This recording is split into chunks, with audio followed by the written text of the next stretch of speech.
Opa, fiel, o Corinthians vence o Grêmio em Itaquera, né? Se afasta aí de qualquer probabilidade de rebaixamento agora.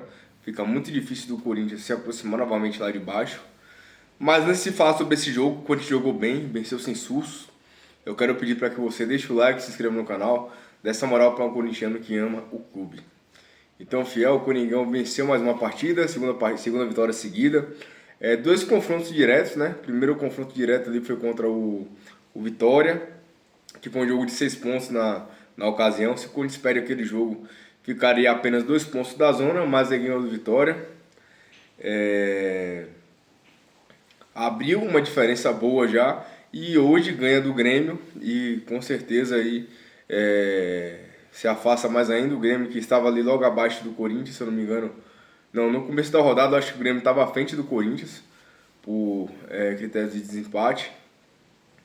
E agora o Corinthians aí entra na briga pelo G6, né? O Bahia perdeu, por exemplo, então o Coringão aí tem tudo para poder brigar por G6. O Coringão que entrou no jogo com a formação, com o meio campo de muita qualidade, apesar dos desfalques. Você tem o meio campo que tem Maicon, Carrídio, Garro e o Depay que descia muitas vezes para fazer ali a função de armador junto com o Garro. Então você tinha um meio de campo ali com a qualidade técnica ali de troca de posições, né, de troca de passe, mas que na parte de marcação não era tão bom.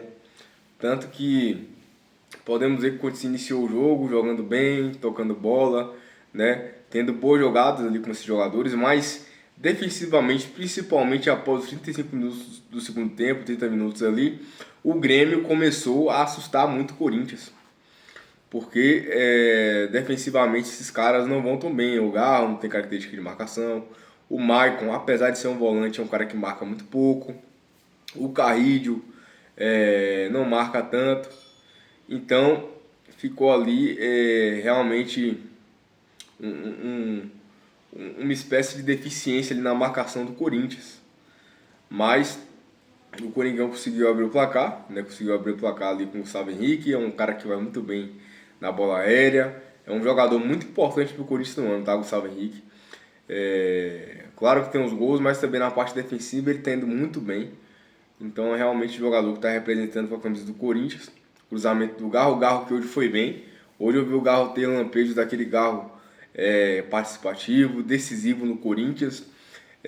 Não dá para criticar tanto o Garro, porque é um cara que sempre se entrega, mas ele não vinha fazendo bons jogos não com a camisa do Corinthians e hoje realmente jogou muita bola, né? Deu essa assistência para o Gustavo Henrique.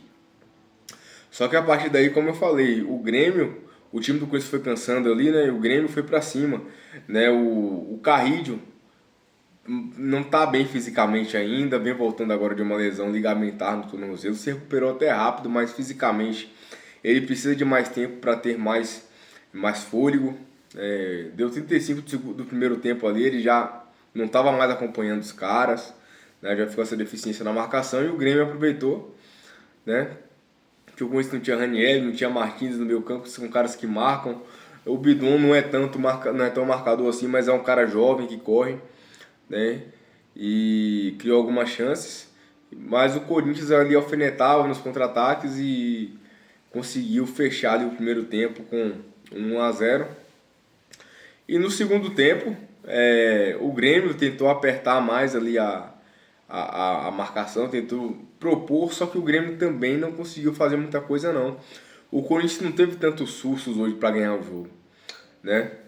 E o Yuri que fez uma partida ruim, assim, gente, o Yuri, ele com confiança, ele é um jogador que realmente decide, ele vinha decidindo pro Corinthians aí no começo da temporada até a metade.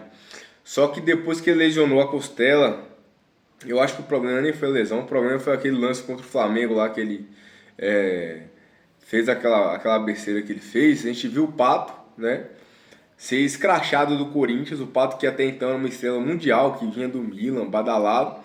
O Pato, que era um jogador muito maior que o Yuri na época, ser escrachado do Corinthians. Aí pega o Yuri, que é um cara que já passou por fases terríveis no Corinthians e faz um negócio daquele. Então, é pagar para ver. E ele foi muito criticado, foi assim, um erro muito pesado, por ser um jogo que o Corinthians precisava ganhar naquela ocasião. A gente precisa ganhar todos os jogos, mas enfim, o Corinthians estava pertíssimo da zona.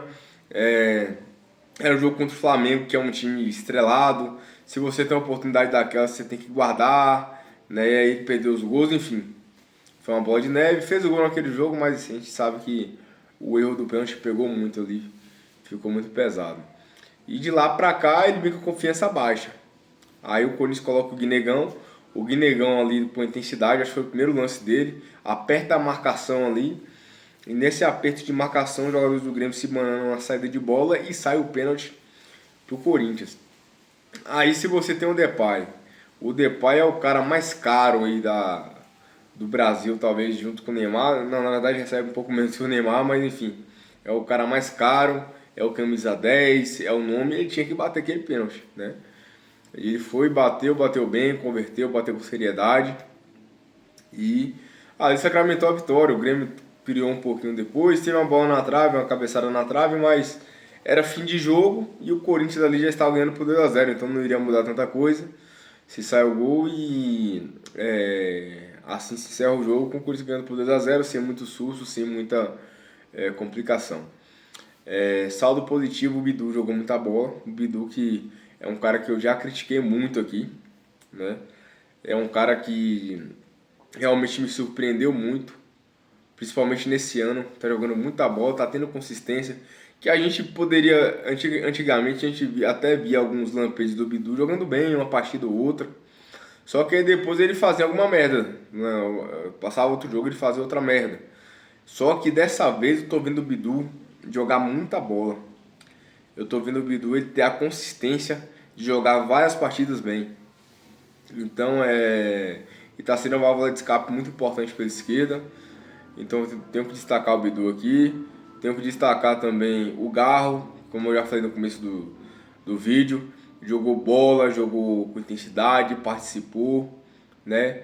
E destacar também aqui o nosso zagueiro Gustavo Henrique, que é o cara que vem sendo muito importante na temporada.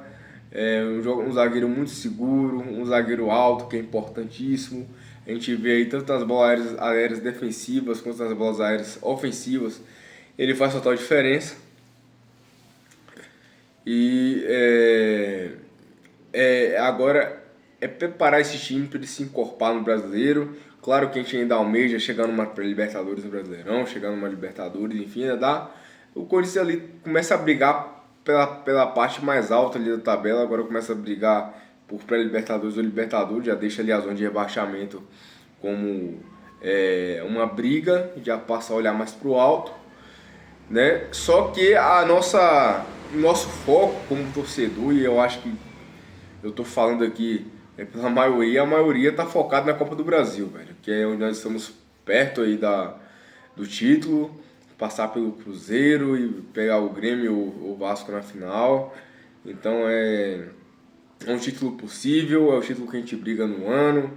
Se o Corinthians ganha esse título, ganha muito dinheiro, então pode pagar o transferban. E ano que vem vir com uma gestão séria. A gente tem sempre essa esperança corintiana de ter uma gestão mais séria para botar esse time no eixo, esse elenco no eixo, colocar o futebol do Corinthians, a gestão do futebol do Corinthians no eixo. Então tem a Safiel aí chegando, ganhando força, né? Eu vejo com bons olhos, porque eu já vi que no Corinthians hoje é uma cobra comendo a outra, são interesses políticos, são interesses pessoais. Ninguém ali pensa no Corinthians, se pensa são poucos, tá? Então hoje eu vejo como uma das saídas do Corinthians a Safiel, que tem a ver com a torcida do Corinthians, eu acho mais viável ainda, né? Porque a gente tinha esperança no Augusto Melo, a gente viu o que fez. A outra chapa que o Stabile faz parte é a mesma chapa do Andrés e do Willian, que destruíram o Corinthians, que usaram o dinheiro do Corinthians no cartão corporativo. É muita polêmica, é muita coisa explodindo aí neste ano de 2025 e tem muita coisa para ser mostrada ainda que eles fizeram. Mas, enfim, encorpar esse time para a Copa do Brasil e torcer para que ninguém se machuque e chegar, né, com esse time aí no seu maior nível, no seu mais alto nível para ganhar do Cruzeiro e chegarmos à final, e na final com fé em Deus, nos sagrarmos campeões da Copa do Brasil. Enfim, comente o que você achou, se inscreva no canal, dê essa moral pro corintiano que ama o clube e vai Corinthians!